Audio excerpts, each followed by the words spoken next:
Welcome to my channel, Dr. Shahnawaz, and in this video, I will talk about the diagnostic studies of the achalasia. Well, we continue further. We see that to diagnose the achalasia, we do the barium esophagogram. We use the videoflouroscopy. That is the best initial diagnostic study when we want to see that if the patient has achalasia or not. And we see that this test will reveal a peristalsis in the distal two-thirds of the esophagus. Like in the distal two-thirds of the esophagus, there will be no movements of the esophagus and there will be problem of the food movement. And when in the upright position, the patient may have the poor emptying due to which the stomach is filled. And when further retained food and saliva produce a heterogeneous air fluid level at the top of the barium swallow. Look at this picture that we have the filled esophagus like a placet, and this is the heterogeneous air fluid, and also maybe some food that is ingested. And we see that there is a smooth tapering of the lower esophagus. Look at this. This is the closed lower esophageal sphincter that resembles the bird's beak. Look at this bird's beak, and we see that there is closed lower esophageal sphincter, and maybe some epiphrenic diverticulum present.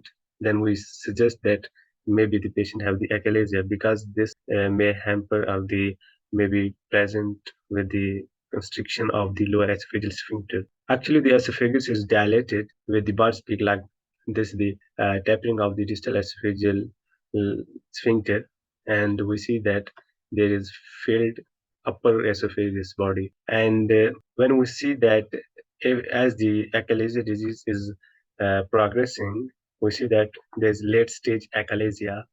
Look at this. We see different stages. First, we see that in late stage achalasia, there may be some chronic disease, and we see the sigmoid-like toxicity, and further, there may be some large amount of retained debris in the esophageal body. Actually, the esophageal manometry is also important because we want to see that how much the pressure is present in the esophagus and what are the features which are present. In the manometry, we see the peristalsis is always present. Mostly patients have the absence of movements of the esophagus, and there may be some low contraction amplitudes because of the less movements of the esophagus. And we see that the elevated resting lower esophageal pressure is more than 35, that is hypertonic, and this may be due to the closed lower esophageal sphincter. And patient may also have the incomplete lower esophageal relaxation, because of which there will be no food entrance in the stomach. And always we see that there is peristalsis. And the peristalsis mostly is manifested by aspheric contractions, and there will be no propagation of the movements. And the lower esophageal pressure mostly is elevated, and there will be minimum relaxation with swelling. And as the achalasia progresses, we see that first there is non-relaxation of lower esophageal sphincter. Then when we continue further, we see that there is asynchronous contraction and non-peristaltic. And we see that in the esophageal sphincter, we see the fibrosis on maybe some atrophied sphincter, maybe atrophied muscle fibers may be present, and retention and stagnation of chronic food may be present in the esophagus. And because of the food is present and some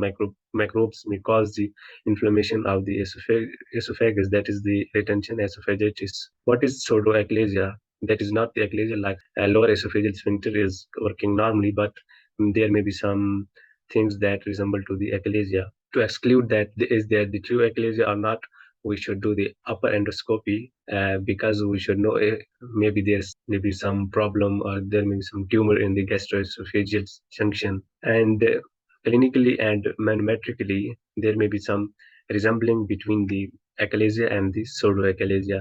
That's why we should do the upper endoscopy in mostly all the patients. And mostly when there is a old patient, we do the upper endoscopy because we suspect that maybe some tumors or the weight loss may also make us to do the endoscopy for the patient which present with the achalasia. And the second part is finishing here. Thank you, and hope to see you my next videos.